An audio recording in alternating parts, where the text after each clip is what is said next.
10 രൂപയുടെ ജ്യൂസ് ഉണ്ടോ? ഒരെണ്ണം.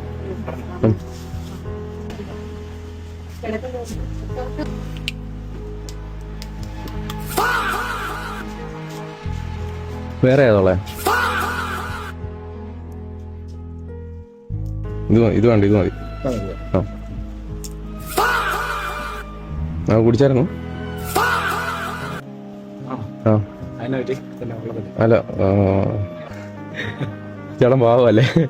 ചേട്ടൻ പാവമാണല്ലോ. ഞാനൊരു പ്രാങ്ക് ചെയ്യാൻ വേണ്ടി വന്നു നോക്കിയതാ. ചേട്ടൻ ചൂടാവുമായിരിക്കും. അത് കുടിച്ച സാധനം തിരിച്ചെടുക്കാന്ന് പറയുന്നത് വിചാരിക്കുമായിരുന്നു. ചേട്ടൻ അതിനെ പറ്റി ചോദിച്ചു. കുടിച്ച സാധനം തിരിച്ചെടുക്കുന്ന നമ്മള് കുടിച്ചതാണ്. പക്ഷെ അല്ല, തിരിച്ചു തന്നെന്നാണ് ഞാൻ ഉദ്ദേശിച്ചത്.